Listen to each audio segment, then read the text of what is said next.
Coucou, on se retrouve pour la dernière vidéo, bon la dernière de ce cycle de 5 parce que j'ai mis 5 parties mais il y en aura probablement d'autres plus tard.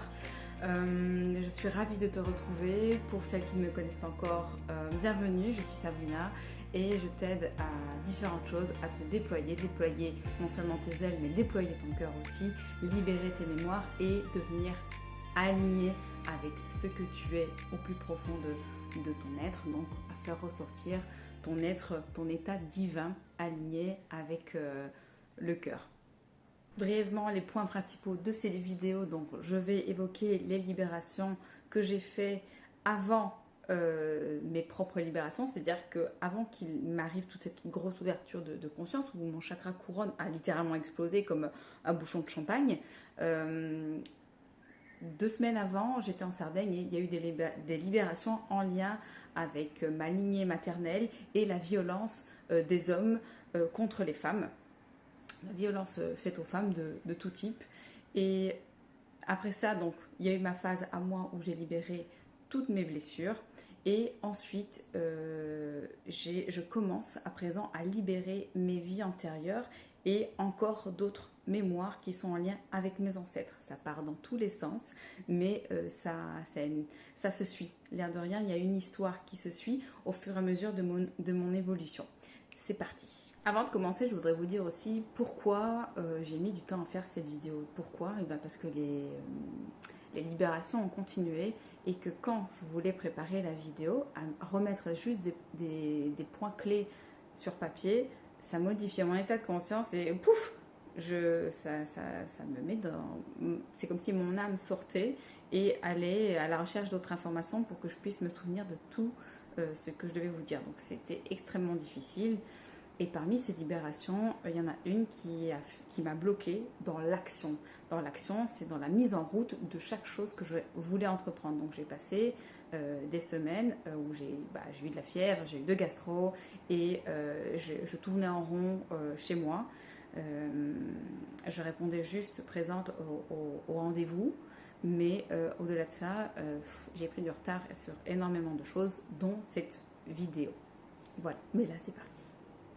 Alors, si tu as suivi les 5 précédentes parties, enfin les 4, pardon, en fait, tu te rends compte, peut-être pas, le nombre de libérations, de compréhensions que j'ai eues. En fait, c'est vraiment de 0 à aujourd'hui, mes 35 ans.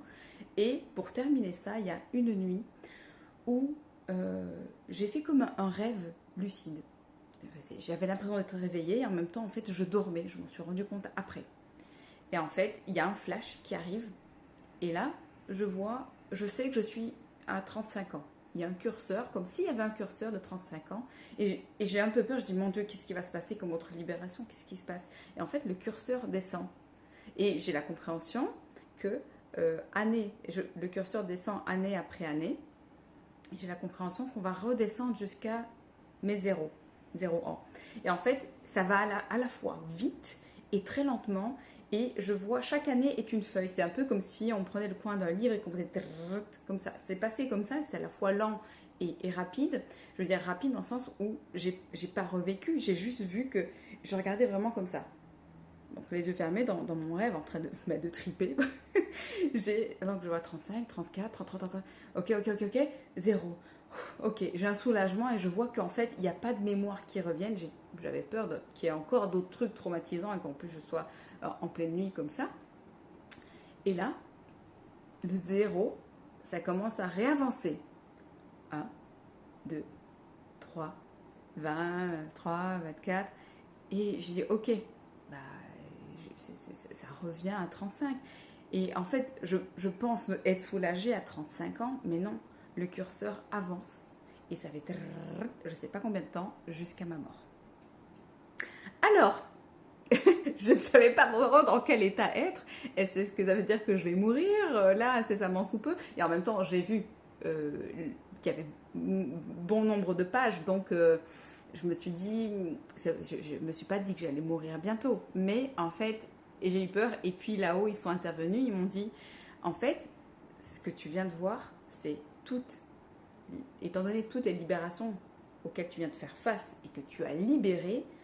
Donc, on a dû repartir en arrière, tu as libéré tout ce qui était de 0 à 35. Et maintenant, étant donné que c'est libéré, donc ça n'existe plus dans tes cellules, tu réécris ton futur. Donc ça, c'était magique. Donc j'ai réécrit mon futur. Et c'est logique, parce que si aujourd'hui je décide de rester à la maison ou je décide de sortir et de me forcer à aller parler aux gens, il y a plein de futurs possibles qui se dessinent à chaque décision en fait. Et là, toutes les libérations ont façonné un nouveau futur. Donc un futur où il n'y a plus une Sabrina timide, un futur où il y a une Sabrina qui est alignée, qui fait ce qui lui plaît, qui s'épanouit là-dedans, qui a travaillé son lien au père, la position de l'homme, etc. À ses yeux, enfin à mes yeux, mais aussi la position de l'homme dans la famille, etc., etc. Donc là, déjà, c'était cool. Bon, revenons à début mai. Pour rappel, mes libérations où j'ai eu l'expérience du chakra couronne s'est déroulée le 23 mai. Mais le 6 mai exactement, j'arrive en Sardaigne et en fait, je commence à, je sais pas, on s'installe au soleil le premier jour et je commence à avoir des boutons. Ça me gratte. Et bon, vu que j'attire toutes les moustiques du monde, je me dis ok, c'est pas grave, je me suis fait piquer au niveau un peu de la culotte en fait, sur le côté droit. Ok. Ça me gratte. Et en fait, le lendemain matin, je me réveille avec plein de boutons autour, comme si j'avais une culotte de boutons en fait, et aussi au niveau de la poitrine et un peu en dessous des bras. Alors, on est étonné parce que on n'a rien mangé de spécial et j'ai pas d'allergie alimentaire. Tellement je mange, je pense que je l'aurais trouvé cette allergie. Grosse question. Et là, la première journée, elle s'est passée. Donc le lendemain matin, j'ai ces plaques qui se sont éparpillées à certains endroits spécifiques. Donc au niveau de la poitrine, là, au niveau du bassin. Et en fait, il n'y a pas de hasard. Le matin, je ne vais pas rentrer dans les détails. Pour des raisons de confidentialité vis-à-vis de la personne, on va dire qu'il y a une personne qui m'envoie un message. Et cette personne-là, c'est une personne avec qui j'ai travaillé, que je n'ai pas fréquenté, mais qui a bossé là où je bossais. Et bon, je réponds pas spécialement à son message parce que c'est une personne assez particulière qui essaye de vous entourlouper un peu innocemment. Hein, même si quand vous voyez la personne, elle joue un rôle très masculin, qui a l'air très intelligent, très imposant, etc. Et là, en fait, on va prendre le petit déjeuner à l'extérieur et je raconte à mon copain cette histoire en lien avec cette personne-là. Et je lui explique qu'au travail, il y a aussi une autre personne qui, innocemment, montre ses parties génitales aux filles ou essaye de leur dire tu sais, moi je fais des massages, si ça te dit, j'essaye sur toi, par contre ne le dis pas aux autres filles. Évidemment, toutes les filles vont parler, mais non. Bon, voilà. Bref, et je commence à dire, il y a une colère qui commence à monter, et mais qu'est-ce qu'ils ont tous ces hommes à chaque fois à vouloir attendre plus, à vouloir montrer leurs bijoux aux femmes, etc., de façon inappropriée. Et il y a une colère qui commence à monter. Et en fait, je me dis, tu sais, je raconte une expérience que je devais avoir début de la vingtaine. Je pense que je suis arrivée en France à 23, donc je crois que ça m'est arrivé à 21 ans. Je rentrais chez moi, je sais pas si... Ouais, j'avais pris le bus, je quittais l'école, j'allais chez moi. Et là, il y a un mec qui a commencé à se frotter contre moi, en fait. Et donc, je me suis dit, mon Dieu, est-ce que c'est en train de m'arriver à moi, là? Et en fait, je n'ose pas le regarder, parce qu'à ce moment-là, j'avais pas encore une grande gueule. Elle est en train d'arriver, la grande gueule. Et donc, je le pousse quand même avec mon coude. Je le pousse. Et alors, vu qu'il sent que je réagis, il force aussi. Et finalement, à un moment, je tiens plus, en fait. Il y a les émotions qui montent. Je dis, mais qu'est-ce qui... Mais c'était dégueulasse en fait, c'est dégoûtant. Et je lui donne un dernier coup, les portes s'ouvrent et je lui dis, je crois que je lui ai dit arrête espèce de gros dégueulasse. Et en fait, je voulais sortir, mais c'est lui qui est descendu, et moi je suis descendue l'arrêt après, effondrée, je pleurais j'étais choquée de ce qui venait de m'arriver. Et donc il y a vraiment, en expliquant ça à mon copain, j'ai commencé à pleurer alors que voilà, j'étais ok avec cette situation-là parce que ça fait longtemps, ouais, ça fait au moins 14 ans. Et comme quoi, il y a des fois des trucs qui s'enfuient et qui doivent sortir à un certain moment aussi. Donc des fois, vous dites, ah oui, mais moi, je vous ai des fois en consultation, je vous ai, ah non, mais c'est bon, c'est mon père a travaillé. Si j'ai l'information, c'est pas pour te faire chier. C'est parce qu'il faut encore travailler dessus. Et que moi, en fait, je remarque au fur et à mesure des consultations, je vais chercher ce qui est encore dans l'inconscient. Donc peut-être que consciemment, tu es ok, mais dans l'inconscient, ça va pas. Donc ça, c'est cool parce qu'on va vraiment libérer en profondeur. Et mon copain était choqué parce qu'il ne connaissait pas du tout cette histoire, ce qui m'était arrivé. Et là apparaît mon grand-père maternel. Et j'ai une colère contre lui, j'ai une colère contre tous ces hommes qui ont des gestes dégueulasses. Et en fait, mon grand-père demande à ce que je le pardonne. Mon grand-père, je l'ai très peu connu. Si vous avez écouté la vidéo précédente, la 4, il est mort quand j'avais 4 ans et je m'en souviens pas trop, si ce n'est que j'avais pas trop envie de le voir, j'avais un peu peur de lui. Voilà. Et il me demande de le pardonner. Alors là, j'ai dit, mais comment veux-tu que je te pardonne ? Alors, je comprenais pas le lien avec les libérations, le harcèlement sexuel, en gros, et lui, qui venait de demander pardon parce que j'étais au courant qu'il a essayé de tuer ma grand-mère et qu'il a été violent avec les coups, mais pas violent sexuellement. Voilà. Et en fait, il est intervenu. Donc, c'est là que j'ai compris qu'il voulait que je le pardonne pour les actes qu'il avait fait à ma grand-mère. Et en fait, même si ça ne faisait pas partie de moi, bizarrement, je me suis approprié des sentiments qui sont arrivés de je ne sais pas où. Et en fait, de ma lignée maternelle et des autres femmes, c'était pas que lié à ma grand-mère, ça allait plus haut en fait. Et il y avait besoin de le pardonner. Alors j'ai dit, mais là je lui ai sorti un tas d'affaires. J'avais une haine générale contre tous les hommes. Et finalement, avec l'apaisement, on a discuté. Mon copain a essayé d'intervenir pour m'aider parce que moi, je discutais en face à face, en gros, avec mon grand-père là-haut. Et finalement, j'ai réussi, je ne sais plus comment, à lui dire, ok, je te pardonne, mais à une condition.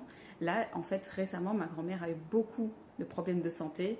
On lui a annoncé 3 fois des cancers qui ont disparu après plusieurs semaines. Et elle a été très malade quand elle est venue ici pour regarder mon chat avec ma mère quand j'étais au Cambodge pendant un mois. Bref, elle a accumulé depuis mi-janvier énormément de trucs pas cool. Et là, je lui ai dit, écoute, moi je te pardonne à une condition, c'est que tu la laisses vivre en fait. Elle a eu énormément de trauma tout le long de sa vie, notamment à cause de toi et de ce que tu as fait. Tu avais tes raisons, ok, je ne te rejette pas la faute, je veux que toi aussi tu sois apaisé, mais moi je te pardonne si tu protèges ma grand-mère, Nona, donc ta femme, et que tu la laisses vivre ces dernières années tranquilles qui ont été assez éprouvantes pour elle. Elle est fatiguée, son cœur est fatigué, laisse-la en paix. Et donc, ok, j'ai réussi à pardonner, on a libéré. Donc ça, l'air de rien, c'était éprouvant en fait, tout ce côté harcèlement des femmes, quoi. Je ne m'attendais pas à... J'ai moi-même réellement vécu un petit événement, mais qui, voilà, il fallait qu'il soit ressorti ce jour-là et pour aussi libérer mon grand-père, ma grand-mère qui est toujours vivante et les autres femmes de la lignée de ma grand-mère. Et pour en revenir aux boutons que j'ai eus, au fur et à mesure de la journée, parce que là, les libérations, je les ai faites au petit-déj, et au fur et à mesure de la journée, ça a disparu. Le lendemain matin, j'en avais encore plus, parce que il y a réaction, il y a libération, et en général, l'eczéma, j'ai de l'eczéma aussi au visage. Si on a de l'eczéma au visage, c'est une façon d'être repoussante. Je ne veux pas que l'autre m'accepte, me touche, je veux être... dégoûtante, répugnante et ne pas attirer l'autre. D'où en fait les boutons que j'avais au niveau des parties intimes. Voilà. Ensuite, les boutons, oui, ils ont disparu. c'était cool. Et ça fait place 3 jours plus tard au petit déjeuner à nouveau, à d'autres libérations. Alors là, ça va être très bref. C'était, ben voilà, avec mon copain, on discutait des petits pots en plastique de Nutella, je sais pas comment, des petits échantillons qu'on a dans les hôtels, voilà, les petits trucs de Nutella. Et il me disait que ça lui faisait penser à sa maman qui, ben voilà, dans le temps, il manquait d'argent et qu'on ne gaspillait pas l'argent n'importe comment et que le chocolat, ben voilà, ça coûtait cher, on ne pouvait pas se le permettre et que les fois où sa maman arrivait à voir ce petit échantillon de chocolat, ben, elle le mangeait ben, en entier, il n'y avait plus une trace de chocolat. Et je lui dis, ah, ça me rappelle que ma maman aussi, niveau financier, c'était pas top. Et bon, peut-être une fois, elle culpabilise encore d'avoir volé une pomme parce qu'elle aimait tellement les pommes et qu'elle n'avait pas d'argent que ben, ça lui arrivait de voler une pomme pour se nourrir. Et en fait, ça va faire remonter plein d'émotions, plein de blocages liés à l'abondance financière aussi. C'est pas totalement débloqué, je travaille encore dessus, mais c'est toujours en lien avec ma lignée maternelle et les croyances bah, qui datent de la guerre. Hein, faire des réserves, on ne sait jamais, il ne faut pas dépenser parce qu'on ne sait jamais, etc. etc. C'est tout aussi un état d'esprit à remodeler. Quand ce sera fait et réussi pour moi, je vous partagerai ça aussi. Et voilà, donc ici c'est très bref. Je vais revenir maintenant au dernier point qui est en lien avec les règles douloureuses. Alors on est énormément de femmes à avoir des règles douloureuses au-delà de l'endométriose. Je n'ai pas apparemment de l'endométriose et même si j'en avais, je pense que je ne mettrai jamais le mot dessus parce que encore une fois je ne veux pas engrammer ça dans mon corps. Pareil pour si vous connaissez mon histoire par rapport à mon dos, je ne pouvais plus marcher et on a posé plusieurs diagnostics dessus. Il est hors de question que je pose des diagnostics sur ce qui m'arrive et je suis debout, je danse, je voyage, je fais plein de choses et si vous m'aviez vu, je pouvais pas rester debout et je pouvais même pas porter une bouteille d'eau en fait. Et même un verre, c'est en fait tout ce qui s'attirait sur mon dos et je ne pouvais pas. Voilà. Encore merci à ma voisine et à mon amie Barbara qui m'ont aidé parce que c'est pendant le confinement. Et ma voisine Kelly, dit ton prénom en fait. Alors, les règles douloureuses, ça fait, chez moi l'expression, une vie que j'en chie et en fait, ça s'est calmé. J'ai eu des problèmes avec les pilules aussi, donc j'ai définitivement arrêté la pilule il y a des années déjà. Et après avoir arrêté, bah, j'avais plus de douleur pendant 4 ans, on va dire. Et ça a commencé à revenir.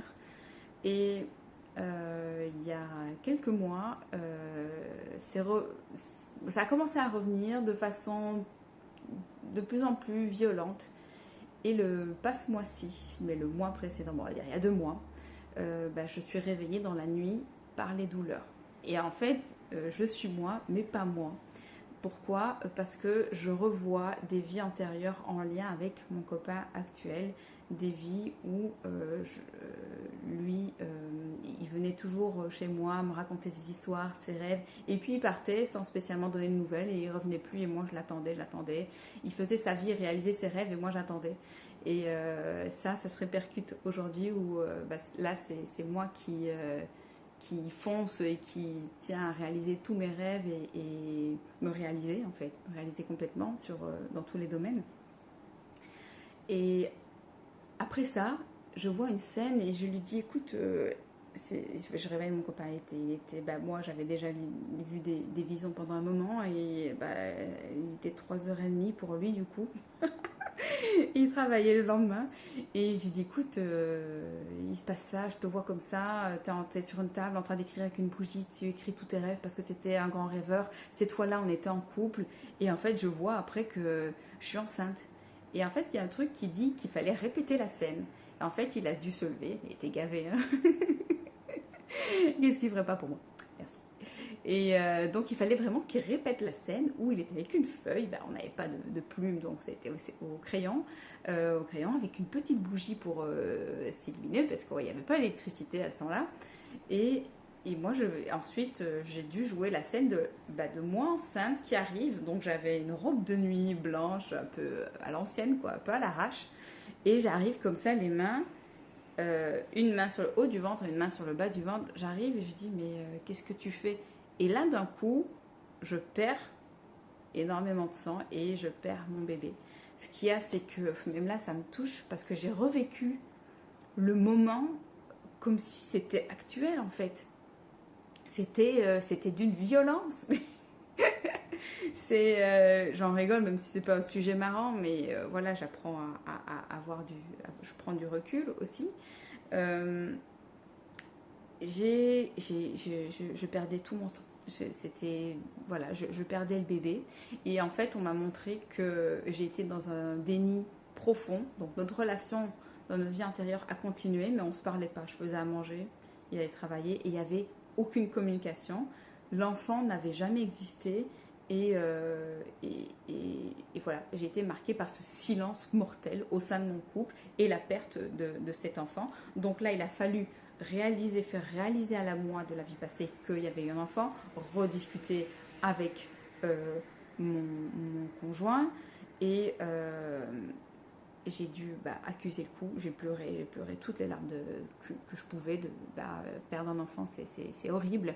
Et en fait, il s'avère, et il va l'apprendre aussi aujourd'hui, si mon frère le regarde, que ce bébé, en fait, c'est mon frère aujourd'hui.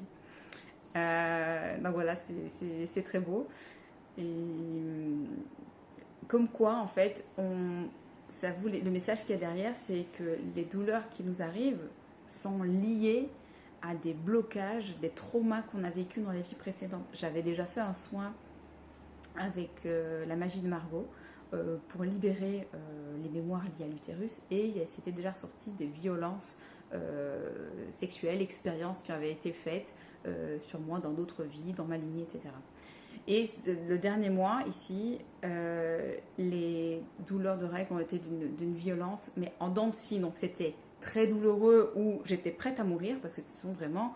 Alors moi qui suis très positive, bizarrement, quand j'ai mes règles et ces douleurs-là, si tu me dis tu peux mourir maintenant, je dis oui, je signe.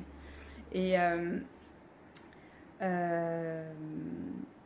et là, ça a été en dents de scie, c'était horrible.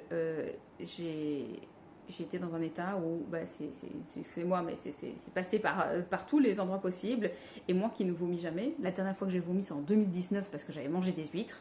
Hein, même les médecines ne me font pas vomir. Je parle de plantes, bien entendu.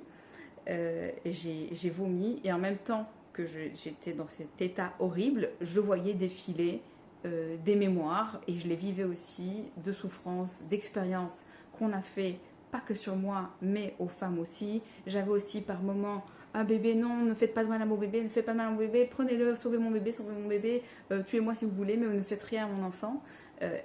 C'était chaotique.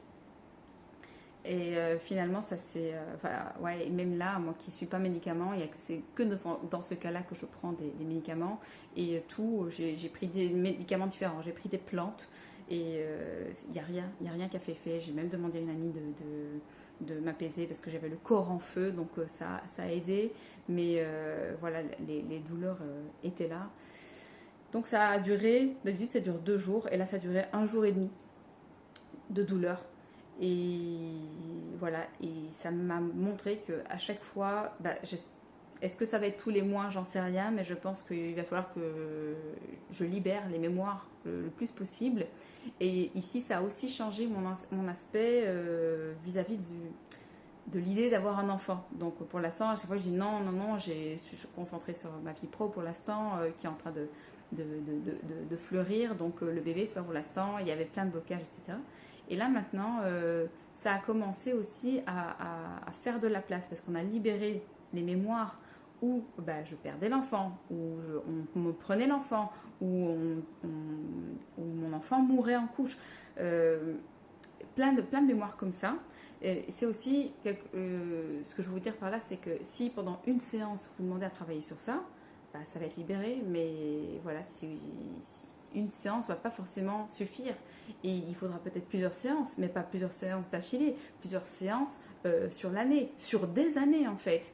En fonction de ce que vous vivez, ça va libérer des traumas. Et donc ici aussi, j'ai compris grâce à toutes ces libérations que chaque étape de la vie va créer des blocages en nous. Comme ici, le fait d'avoir quitté mon job et de me mettre en tant que pleinement auto-entrepreneur, bah, ça va réveiller de nouvelles peurs. La naissance va créer de nouvelles peurs. Le mariage va créer de nouvelles peurs. En fait, vont éveiller de nouvelles mémoires qui soit m'appartiennent parce que j'ai décidé de venir avec ces mémoires, soit appartiennent à ma mère, soit plus loin, soit à mes vies antérieures. J'espère que jusque-là, c'est clair et que vous arrivez à me... Je pars pas trop dans tous les sens. Et enfin, je vais terminer avec... j'aurais pu la garder pour une autre vidéo, mais je vais l'inclure ici aussi. La semaine dernière, il y a eu une petite histoire familiale, une petite prise de tête, un désaccord, on va dire, où je me suis sentie non considérée, encore une fois, par l'homme, parce que ça a été avec mon frère. Et en fait, mon frère n'y peut rien. C'est à la base le premier homme qui crée mes blessures, c'est papa. Ok, mais là, c'est mon frère qui m'a fait vivre la situation. Et je me suis rendu compte après, même si je l'en voulais au début, je me dis, attends, calme-toi, c'est pas lui qui est responsable, qu'est-ce que ça cache derrière? Et en fait, je me dis, bah, c'est bizarre parce qu'à chaque fois qu'il doit y avoir un événement en Belgique, bah, étant donné que je suis loin, j'ai l'impression de ne pas compter en fait. Qu'on me demande mon avis après ou qu'on déduit automatiquement que je ne pourrais pas forcément être là cette fois-là.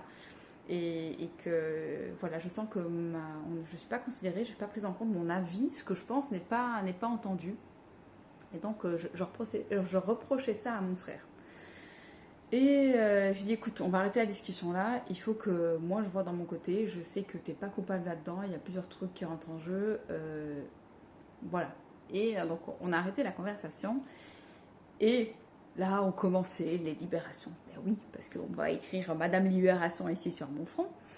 Et il y a une colère contre l'homme qui commence à arriver. Et là, il faut... J'avais justement parlé dans l'après-midi avec ma mère qu'il y a des hommes, ben, surtout à l'époque où ici, bah, moi je suis d'origine italienne, donc bah, il y a la femme qui fait beaucoup à la maison, l'homme travaille et voilà. Et en fait, il y a ça qui est ressorti. Là, j'ai senti que ça allait monter. C'était pas moi qui parlais, donc j'ai prévenu mon copain. Je dis, je t'adresse pas la parole à toi. Je dois m'exprimer à voix haute parce que là-haut, ça crie et c'est comme si bah, les ancêtres, un des ancêtres était venu dans mon corps et parlait à ma place.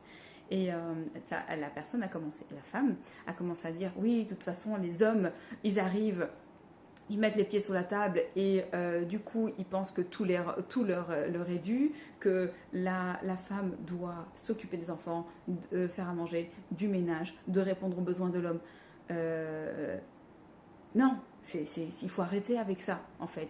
La femme, elle a beaucoup plus d'importance, elle amène quelque chose, elle amène un plus par rapport à l'homme. Je suis en aucun cas en train de dénigrer les hommes. Je exprime ce qui m'a été transmis par mes ancêtres, ok?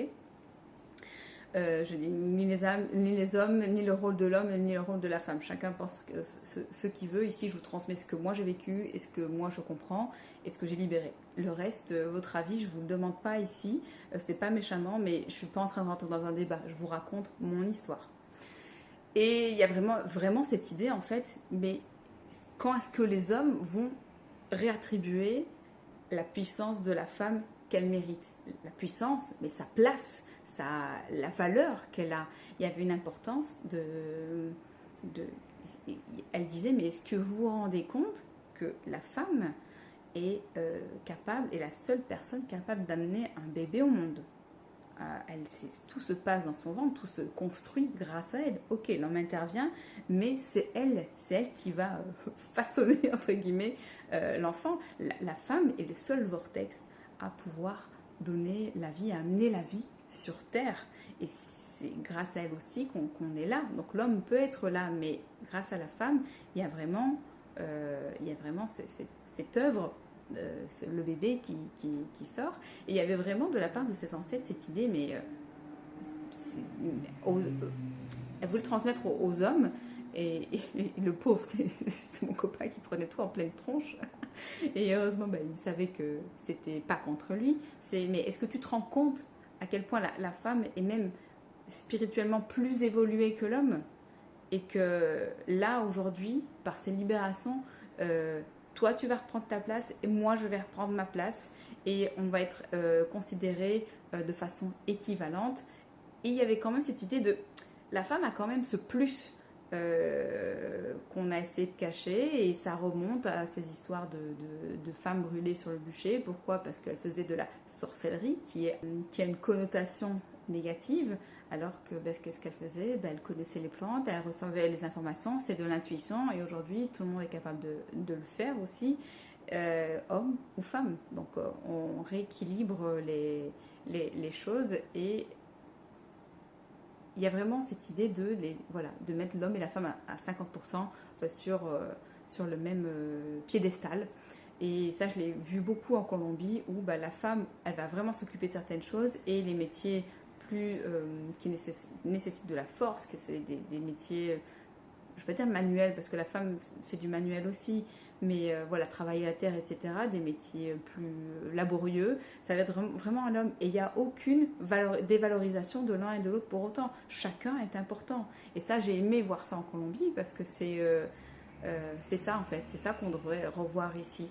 Peu importe le travail de l'un et de l'autre est équivalent et autant valorisé. Suite à ça, je me suis rendu compte, on a libéré, les ancêtres sont partis, je me suis rendu compte que moi, ayant eu, entre guillemets, m'étant créé des manques par rapport à mon père, et étant loin de mes parents depuis mes 23 ans, j'ai dû me débrouiller toute seule. Donc, autant avoir le rôle de femme que d'homme. Donc, je donne un bête exemple, s'il faut réparer quelque chose, je vais le faire moi. S'il faut amener la voiture au garage, je vais le faire moi. Et c'est vrai que des fois, je me dis, qu'est-ce que j'aimerais avoir mon père qui soit là, ou est-ce que j'aimerais juste avoir un homme qui s'occupe de ça, et c'est des trucs d'homme, la voiture, je n'ai pas envie de m'en occuper. Bien sûr que je suis capable, mais il y a des trucs, des fois, j'ai pas envie, en fait. Mais bon, quand tu es toute seule, tu es obligée de faire tout. Et là, en fait, j'ai dit à mon copain, j'ai dit, mais en fait, j'en ai marre de faire tout. Aujourd'hui, je suis fatiguée de jouer le rôle et de la femme et de l'homme. Après, mon copain est très disponible, il fait beaucoup. C'était pas à lui que je reprochais, c'est juste que j'ai cumulé énormément, et que là, c'était stop, quoi. Et donc là, il m'a dit la phrase qu'il fallait pour me libérer, me soulager aussi. C'était, écoute, je suis là. Quoi qu'il se passe dans ta vie, que ce soit financier ou autre, je suis là. Tes parents sont là, tu as des amis qui sont là. Tu seras jamais seul. J'avais besoin, en fait, à cet instant, d'être mise en sécurité par un homme et dire, ne t'inquiète pas, je suis là. Même juste ça aurait suffi. Même si je le savais consciemment. Mais mon inconscient et toutes ces mémoires à la con que je vais libérer avaient besoin d'entendre à ce moment-là, je suis là, tu es en sécurité parce que moi aussi je suis là, et je ne vais pas te laisser tomber si tu as un souci. Et dès le lendemain, en fait, ça a changé, et l'attitude, la relation dans mon couple. J'ai fait de la place à mon copain, parce que l'air de rien, je prenais énormément de place, je m'imposais beaucoup, je voulais tout faire, en fait, je voulais faire, je ne pouvais pas déléguer, j'arrivais pas à déléguer, et aujourd'hui, je rends la place d'homme à l'homme, et moi je garde ma place de femme. Ça a libéré aussi, ça a appuyé le fait complet que je peux m'ouvrir au rôle de mère. Et donc voilà, alors que la semaine dernière, j'en parlais encore avec ma voisine, elle est tout le temps là, celle-là, cette histoire d'être enceinte, que moi j'étais pas prête du tout, c'était j'ai envie, mais voilà. Et aujourd'hui, si demain je dois faire un enfant, je suis prête. C'est pas le cas, calmez-vous, je suis pas en train de lancer un scoop. Mais voilà, là c'est libéré et je suis prête. Et ça a aussi libéré quelque chose d'important pour moi, parce que sinon je fous rien de mes journées. Ça a débloqué l'action. C'est bon, maintenant je sais que j'ai une sécurité, j'ai entre guillemets un homme qui est là, je le sais consciemment et inconsciemment surtout, c'est engrammé dans la petite cervelle, et je peux me remettre à faire ce que j'aime. Et dès le lendemain, et là j'arrête pas de bosser, il y a plein d'informations qui sont venues, plein d'idées de création, plein de choses à mettre en place, et donc je suis en train de bosser à mort en fait. Je me couche à 2h du matin, à 8h30 je suis réveillée, et j'ai un coup de boost maintenant qui est revenu, et je suis à nouveau à ma place, dans de nouvelles énergies jusqu'aux prochaines libérations. Bon, j'espère ne pas avoir été trop longue et j'espère que mes histoires vous ont plu. J'espère qu'elles vous apporteront aussi à vous des pistes de réflexion, des idées de libération, pointer des schémas peut-être répétitifs qui arrivent dans vos vies et qui vous empêchent d'avancer. Et voilà, si vous avez besoin d'aide, je suis là avec plaisir. N'hésitez pas à consulter mon site www.l'éveildeplumka.com ou ma page Instagram @l'éveildeplumka. Et je vous aide avec grand plaisir. N'hésitez pas à m'écrire en message privé si vous avez la moindre question concernant les soins, les séances, les nettoyages, les guidances, etc., etc. Je vous réponds avec grand plaisir. Je vous embrasse très fort et je vous dis à bientôt pour une